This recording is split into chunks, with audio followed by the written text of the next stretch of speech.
hadda waxaan ka hadlaynaa qaybta waxbarashada. Qodobka 12 wuxuu ka hadlayaa waxbarashadii. Waxbarashadu waa muhiim. Halka primary ku qoran yahay iyo some high school no diploma qayb ku qoran tahay high school diploma. Marka waxa ugu muhiimsan high school diploma oo inaga inagu dhigantahay secondary level certificate ka u dhigantahay. Waxaad dooranaysaa ugu yaraan high school diploma dooranaysaa. Vocational schools-ka inaga laynoo ogolo wadamadeena.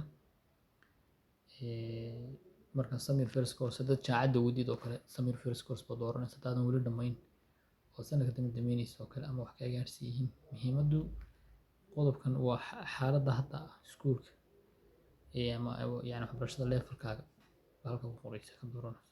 Marka hadda master wadid hadaadan weli dhammayn subgraduate baad dooranaysaa haddaad dhammaysana master baad dooranaysaa. Marka xaaladda guurkan waa kan dhowrka qaybood buu qaybsamaa. Unmarried waa qaybta single-ka marka single tahay.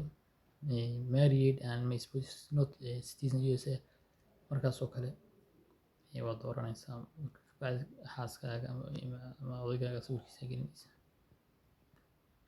Markan xaaskaaga markay ku nooshahay laakiin option saddexaad inta dooratid wax sawir lagama rabo marka ayaga.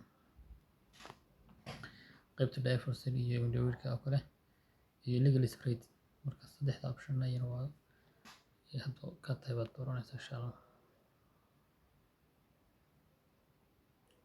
halkan waxaa ku dooranaysaa caruurta information ku dhan kala qoray caruurta oo dhan caruurta dhashay iyo kuwa magaranaysaa dhammaantood iyo step children oo kale waxa dhan halkaas ka eegaysa information marka buugga hadda akhrid tadan loo tiriga xaray wax badan oo ku cadaan insha Allah.